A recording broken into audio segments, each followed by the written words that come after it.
Hello and welcome to the Weekly Defence Podcast, the show about defence procurement and military technology. This week we are brought to you in partnership with our sponsor, Honeywell.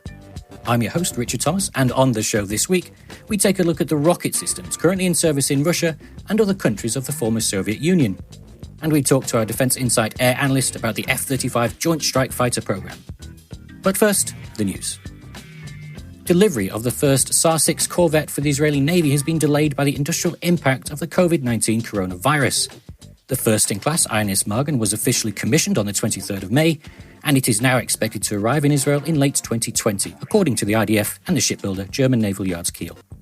The other three SAR corvettes for the Israeli Navy had been planned to enter service between 2020 and 2022, but this timeframe is now also in doubt. In the United States, Textron subsidiary ATAC will aid the US Navy and Marine Corps by providing so-called Red Air adversary aircraft for training.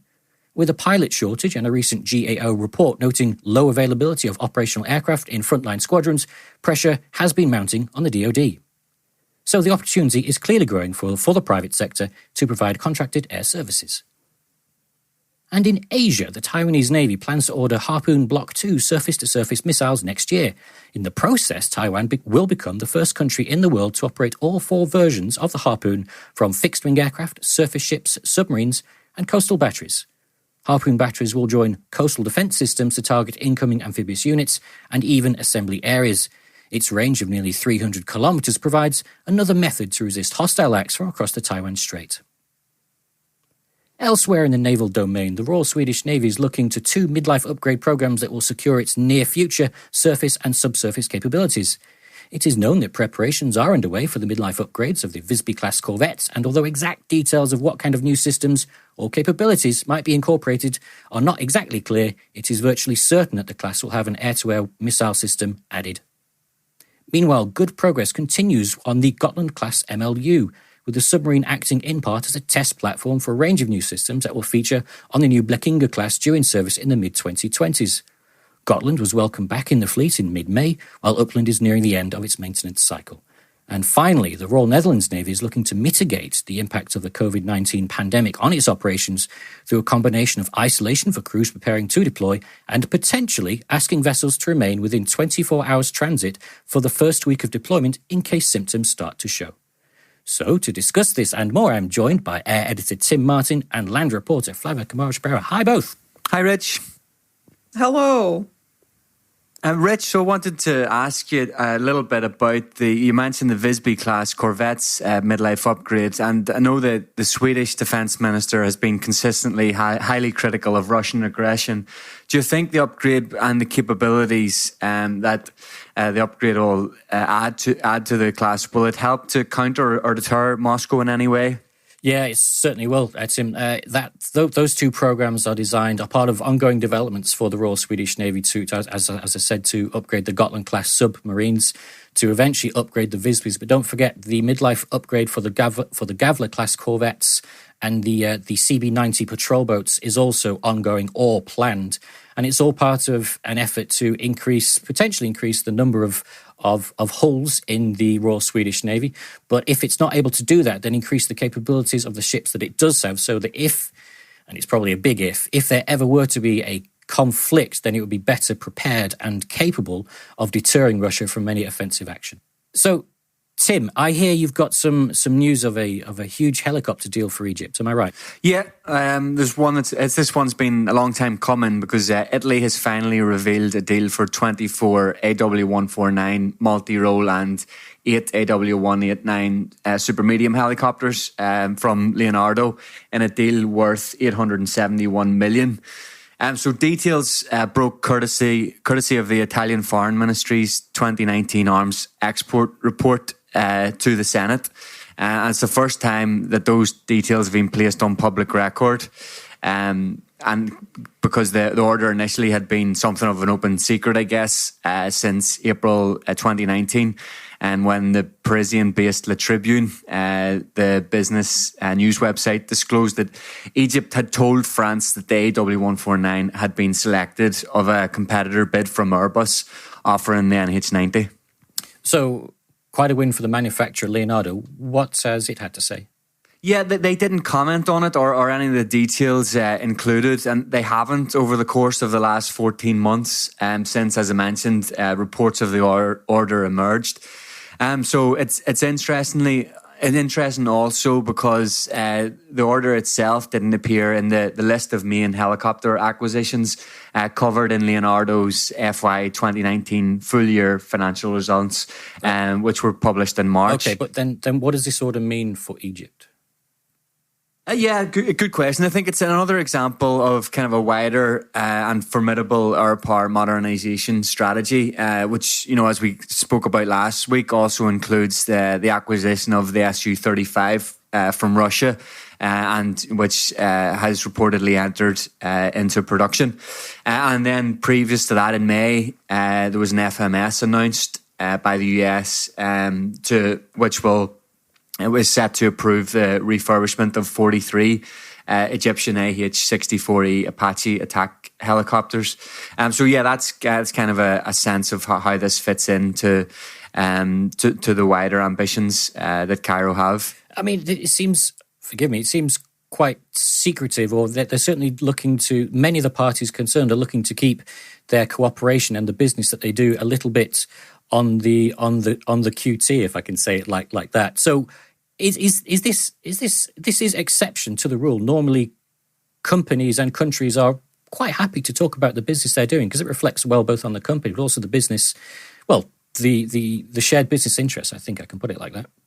Yeah, I mean, as you say, what might there be any kind of exceptional circumstances at play here? I think it's probably fair to say that there is, because there is kind of much disquiet and controversy and disagreement, to put it bluntly, between Italy and Egypt surrounding the murder of an Italian national, Giulio Regeni, who's a Cambridge University PhD student.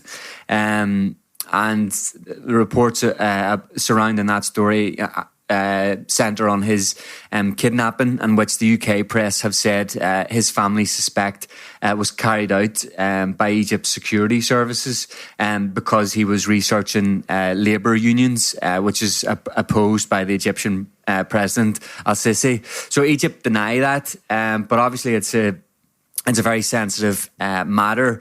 I should also mention that as I reported on the helicopter order for the 149, I was in touch with Fincantieri because there's also a slightly delicate, I suppose, order or negotiations apparently happening between Italy and Egypt on 2 FREMM frigates, and so Fincantieri were very clear and say that they haven't come forward with anything official and that those reports are simply press speculation, and they said they will have no further comment to add beyond that. So when you add that up against what Leonardo have said for the past 14 months on the 149, you really do get a very clear picture here that manufacturers certainly aren't willing to budge on a strong company policy of not mentioning anything, and that is in the case of Leonardo, after details have been released into the public domain. Yeah, indeed. So murky waters between the business relationship between Italy and Egypt. Interesting stuff. Thanks, Tim. Good stuff. Flavia, let's talk about medium-weight armoured vehicles. You have some news on the French company Arcus ramping up production of the 6x6 VAB Mark III? Yeah, that's it, Richard. Arcos has increased the production of the latest version of the VAB, and this version is the 6x6 VAB MK3. In 2019, 65 units were exported out of a total of 2,156 trucks and armored fighting vehicles manufactured by Arcos. And when we compare the original VAB, designed almost 50 years ago, this new version, the VAB MK3, has more volume, payload, and protection as well. This version has additional armor, electronic equipment to counter improvised explosive devices, a remote weapon system, and a small arms detection system as well. The VAB Mk3 is not amphibious, but Arcos is marketing a variant that's fully amphibious of the Mk3. We mentioned that production is being ramped up, so that kind of leads me to ask the question, where are these units going to go? What's the customer? Who is the customer? Yeah, the first customer of the VAB Mk3 was Tunisia. Its vehicles came from the US production line. It runs by Make Defense, which is owned by Arcos. Originally, it was Renault Trucks. Another customer, it was Lebanon. It was to receive a fleet of the VAB Mk3 in different variations, but these platforms were taken into service with the Kingdom of Saudi Arabia, who provided the original funding.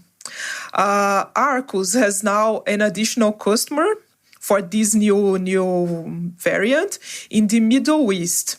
The company couldn't disclose details about this new customer, but it's likely possible to be Kuwait.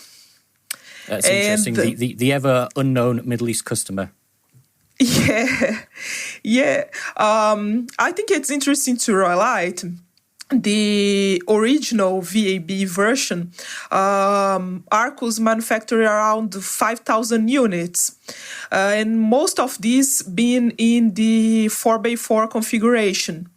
And the largest customer of this old version was the French Army. And despite the fact this old platform has started to be replaced by the 6x6 Griffon, Arcos continues running a renovation program of the French fleet. And some of these new vehicles were already upgraded for overseas deployment under urgent operation requirement funding. It's interesting. I mean, I often look over at the defence industry in France with envious eyes, I have to say, because it seems very, very capable in developing platforms for its own domestic markets, but really marketing those platforms to historic customers. Interesting stuff. Thanks, Flavia. All good. Coming up next, I talk to senior air analyst Ilka Aktasoglu about the latest developments on the F-35 programme.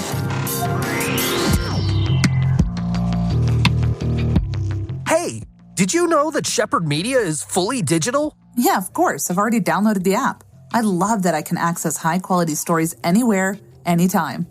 That's good for when you're deployed, right? I actually like that the stories don't waste my time. It's like the editors know what and when I want to read. And that you don't have to read them. You can watch a video or check out the infographics. Yeah, it's ace. Did you see that piece on Iran? That piece on the Tor M1 air defense system where they outlined... Download the free Shephard News app on the App Store and Google Play, and you can get 3 months half price on Shephard Premium News for a limited time. A stealthy, networked 3-variant Swiss Army knife of an aircraft, the F-35 is one of the most ambitious, complex and expensive military aviation endeavours of all time. However, through the haze of the lofty aims and the baffling numbers, is the programme meeting its targets? Well, joining me to answer this question is Senior Analyst Air, Ilka Aktasoglu. Ilka, welcome. Hello, Richard. So I mentioned the numbers just now, which are absolutely staggering. The US alone intends to buy around 2,500 F-35s across the 3 variants. And this aircraft will be the backbone of fifth-generation aviation, for the next 50 years. But my question to you, Ilka, is what's the current status of this program? Where is it now? Actually, Richard, it's quite the right time to discuss the F-35 program update and its current status, because Lockheed Martin just released its 2020 Q1 results at the end of April, and the US Congressional Research Service released its updates on the Joint Strike Fighter program, which came the last of on the 13 May. And apart from this, US Government Accountability Office published another report. which is advising actions needed to address the manufacturing and modernization risk just earlier before the last crash, which was a F-35 during a operation. And the last accident marked the third Class A level F-35 crash in the last 3 years. So in September 2018, U.S. Marine Corps F-35B was reported to crash due to manufacturing defect, and another Japanese F-35A followed in April 2019, when its pilot experienced disorientation. So the last crash came at the point just before the delayed full-rate production decision. So it's a critical point in my opinion. And just I want to mention also on the other side, there is the effects of the COVID-19 in the F-35 production. Lockheed Martin recent Q1 results compared against the 2019 Q1 showed the possible effect of COVID-19 on the program its company is producing in a year less 18 to 24 short from this annual target. And they are trying to introduce new work patterns. Ilke, military aviation crashes are sadly part and parcel of the industry. It shouldn't be unexpected that these aircraft sadly do come under some sort of difficulties, technical issues, as the aircraft is concurrently being used but also tested at the same time. Actually, this is the biggest U.S. procurement and acquisition in the U.S. DoD history. So comparing the size of the project to the other things, of course, there are possibilities that some aircraft could crash, but it's timing and after receiving many comments that there are some defaults and which will go by many updates. The recent crash also just followed the Congressional Research Service report advising some risk came in a critical moment.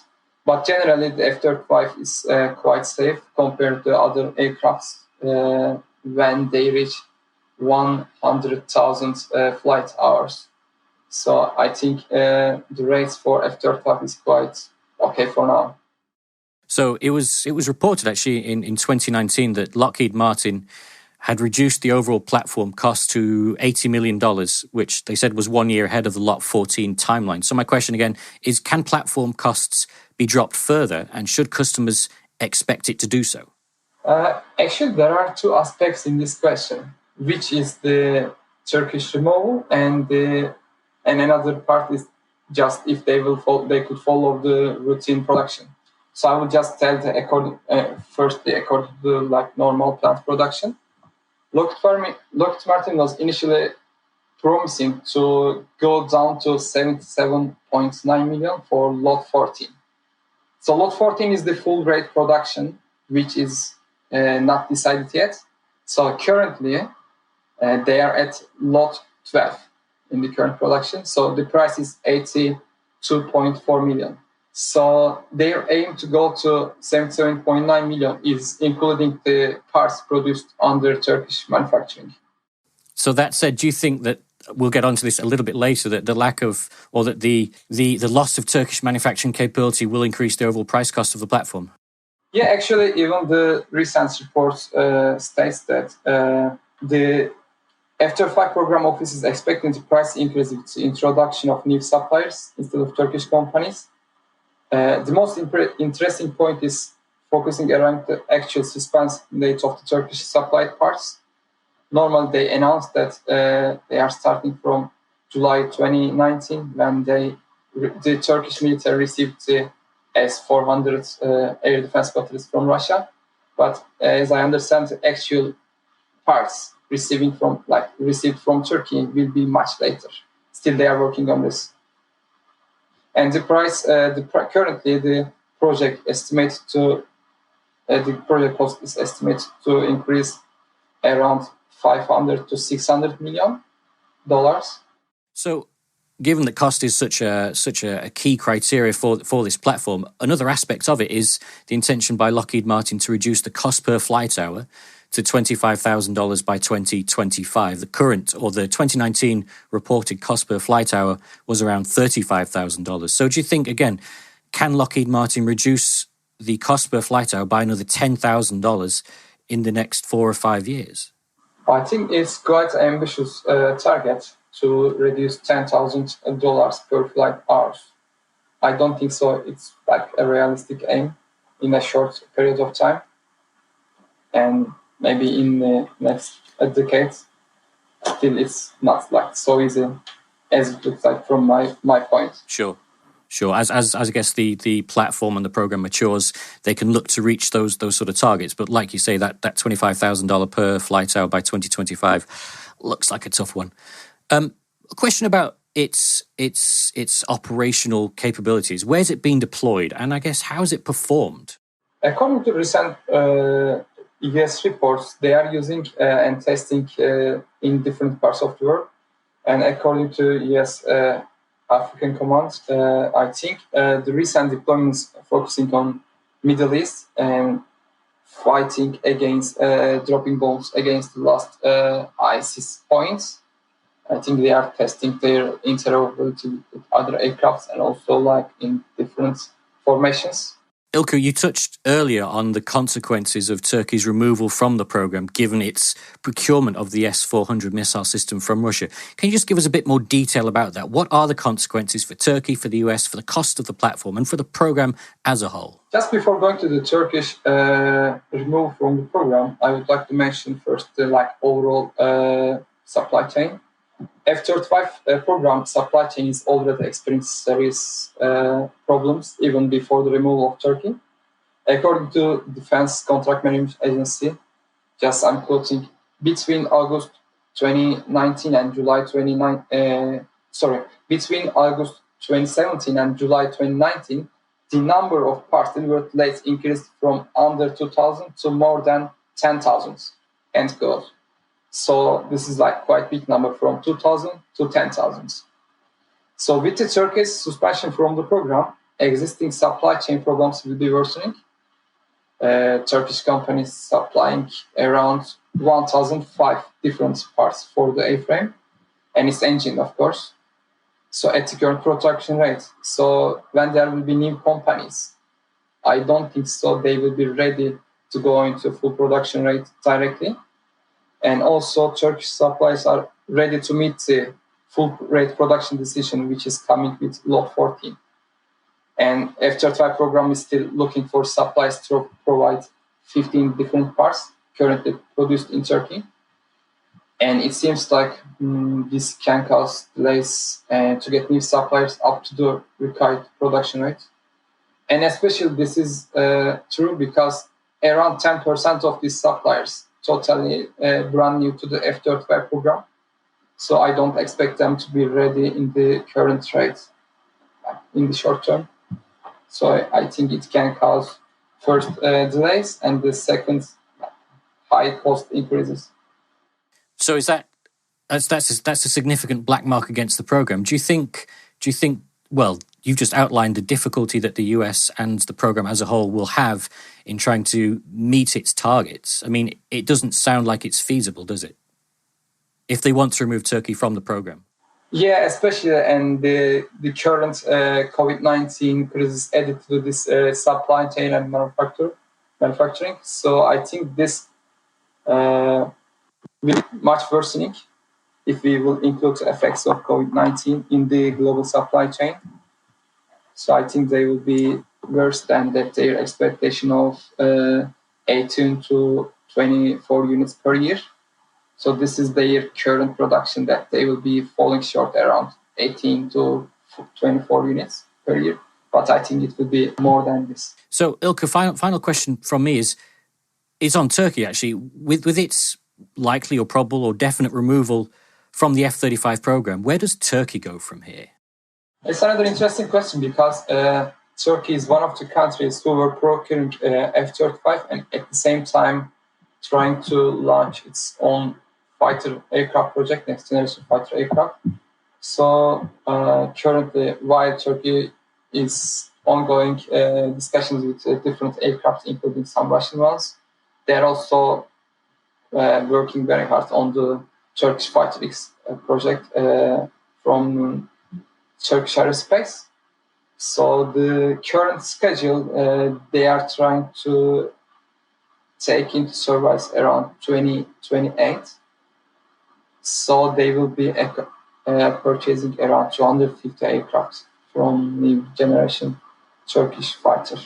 Yeah, indeed. Try as you might, Lockheed Martin seems to have encountered a few controversial issues in recent years with its F-35 program. We can't forget that the controversy over exception PCBs, microchips, and the company's connection to China. And of course, Ilka, you've outlined the problems regarding removing Turkey from the program and the supply chain, which is absolutely crucial.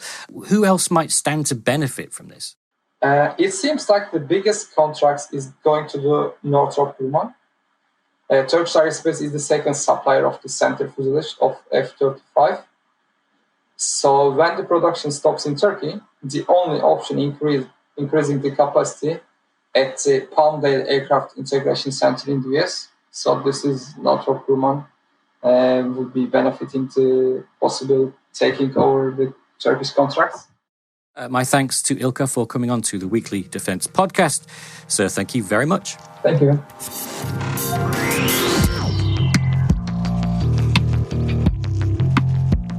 Hey, have you been using the Defense Insight tool that we signed up to the other month? Have I? It's so useful. Being able to call up all those equipment entries and compare specs. I'm not sure how we got by without it. I know, right? But they've also just launched the Defense Insight Program Index, which is now live on the dashboard. Oh, I've been looking forward to that. This covers both the current and forecast requirements across all major platforms, right? It sure does. The dashboard now gives us access to really detailed program information, including requirement data, total spending, contract award years, and first delivery year. This is great. It links suppliers, bidders, and the system being offered with direct links to the equipment entry pages. Yeah, and you can export all program and forecasting data. It's going to be so useful for that super urgent project the boss has me working on. Looking at wheeled armored vehicle programs over the next 10 years. For Defense Insight subscribers, the much-anticipated Program Index is now live on your dashboard. Covering current and forecast requirements across all major systems, the Program Index accounts for 80% of global defense spending. Access this latest upgrade today through Defense Insight by Shephard Media.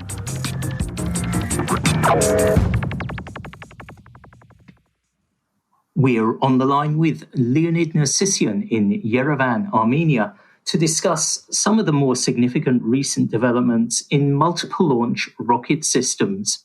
Hi, Leonid. Hi, Ben. How are you? I'm fine, and you? Yes, doing all right. The lockdown is beginning to ease a little bit over here, and I hope things will go back to normal in Armenia as well. I've got a story that you've written about some upgrades to the family of multiple launch rocket systems that have been in service for several years in Russia and the former Warsaw Pact countries. But as I understand it, there are a number of recent and ongoing developments in this area to refresh and enhance this kind of multiple launch rocket system. Perhaps you can explain a little bit more. Grad missile system is a very popular system in post-Soviet countries and in some Middle Eastern countries. And this platform is modernized in two ways, two basic branches. First one is upgrading the launcher itself. And the second is modernizing the rockets. And I think the second branch is even more important because it gives bigger firing range or it gives better warheads, more effective warheads. So if we are talking about modernization of rockets, we will see that many countries are doing these works. And they are doing them well. First is, of course, Russia, because it's a Soviet system and the most information about the Grad, I'm sure you can find it in Russia. So basically, they change the fuel in the rocket. They use some lighter materials, and they get 40-kilometer range vs 20-kilometer range in older versions of rockets. Or they can leave the same firing range and use almost 2 times heavier warhead, which is also an effective way to modernize the rocket. Also, it's very popular to produce some cluster warheads, which are very effective against armored targets because they are not heavily defended from upper side. I see the development of the cluster warhead. So, what kind of range is being developed for that particular enhancement? We can see 3 kinds of rockets with cluster warhead in Russia. One is for Russian army, and 2 are export versions. So you can see that they are pretty similar, but armor penetration rate is different. So if you look at the Russian version, you will see that it's penetrating something about 170 millimeters of armor. And if we are talking about expert versions, they are penetrating 60 millimeters and 100 millimeters respectively. Is that rolled homogeneous armor or just sort of a kind of standard? It's homogeneous steel armor. This is the standard. So you can see some cluster missiles also produced in Serbia, in China. So I think in Ukraine maybe they will produce it also later. Now they are testing just a fragmentation warhead rocket, but in the future I think they can try to produce the cluster version too. And it's very interesting that you were mentioning how it's possible, in effect, to double the range of the warhead for certain applications. How has this only been possible recently and not been possible before? Is this a kind of a leap forward in technological ability that allows the range of the warhead to be doubled? Of course, we are talking about technologies, new materials, new rocket engines and new fuel.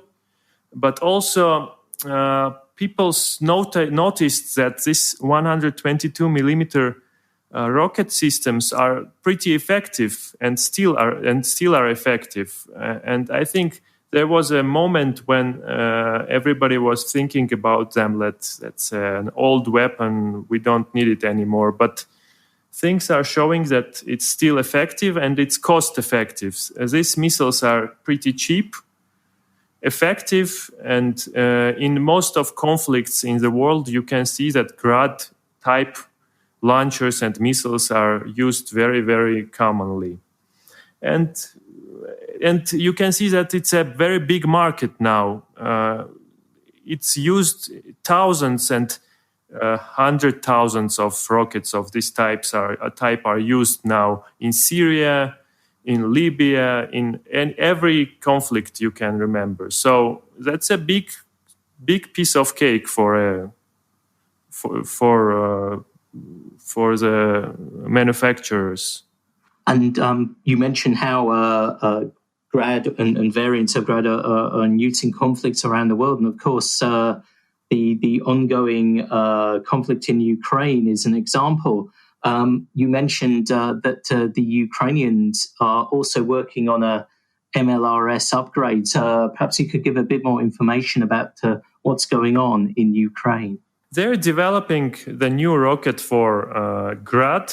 It's called Typhoon 1, and we can say that Ukraine never produced 122 millimeter rockets before, but they are trying to establish this kind of rockets too. So they conducted some tests, and the latest test was conducted on its maximum firing range. So it's 40 kilometers, like almost every modernized Grad missile. and it have 18 kilometers warhead, fragmentation warhead. So the warhead weight is almost the same like for the standard Grad missile, but the range is doubled. So Ukraine now have potential to make 20-kilometer range rocket with 30 kilograms warhead also. And that would be for the export market as well as for equipping the Ukrainian armed forces, I assume. If they will have opportunities and they will establish production of these missiles, because making test version, making a prototype is one story, producing tens of thousands of rockets and keeping the quality is another story. So we will see. And it's not a very easy thing to produce good quality and big quantity. So we will see in the future how Ukrainian Yuzhne Design Bureau and other factories are going to solve this question. Okay, and the story that you've written, Leonid, mentions Bulgaria, Poland, Iran, Pakistan, and Slovakia as having domestic industrial bases that can produce missiles with a range of about 20 kilometers. What are the chances of these countries being able to double the range of their rockets as well to 40 kilometers? And what would that mean for the global market? I think that's possible if they will do some investments, but we should understand that if 2 or 3 more countries will start producing these upgraded rockets, the level of competition will be very high, and it will be very difficult to stay in this market. Of course, the need of these missiles is also very, very big, but 10 countries producing the same product, maybe it's too much already. And even Ukraine trying to get in on this market, it's also will be very difficult for Kyiv to get inside. So what does the future hold in general for MLRS systems that are being produced in the former Soviet Union and Eastern Bloc? Serbian Adepro company is trying to make a version of Grad missile with extended range of 52 kilometers.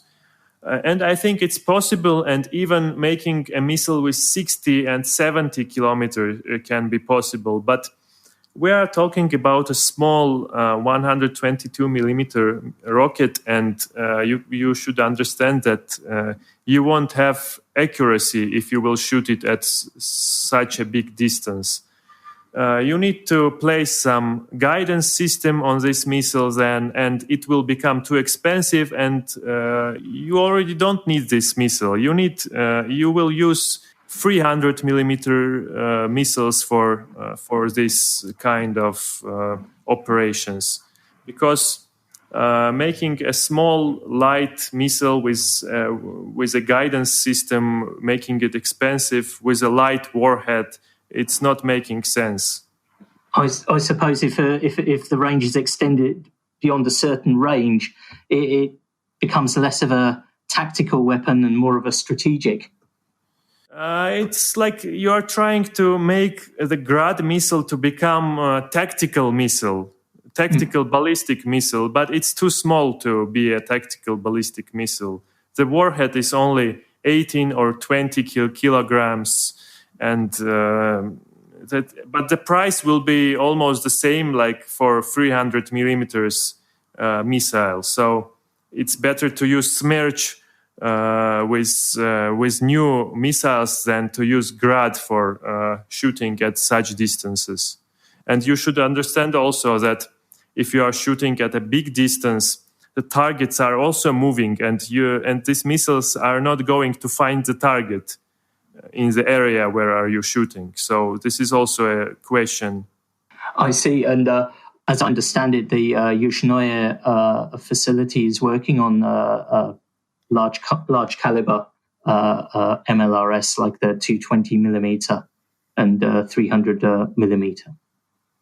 Yes, of course, and there is the missile for Smerch is being tested in Ukraine with a guidance system and range of 120 kilometers. Of course, that's another class of weapon. It's expensive. You are not going to shoot thousands of these rockets at your enemy. And also the 220 millimeter missiles is being developed. But if we are talking about 220 millimeters, it's something that is less common weapon in the world, and I think it should be more oriented on domestic needs than on export. Not many countries are using Uragan MLRS anymore, so I think the Smerch and the Grad is more interesting ways for Ukraine to get into the arms market. Okay, well, thank you very much, Leonid, for your time. Thank you, Ben. It's always good to have a chat with you. At Shephard Media, we understand defence and aerospace audiences and how to reach them. We've been doing that for 4 decades, and now you can fill the gap left by cancelled trade shows with Shephard's new Defence Audiences marketing solution. Defence Audiences aims to mitigate the lack of events by bringing innovative marketing to the forefront of the industry, allowing you to take advantage of our digital leadership to achieve your marketing goals for the year.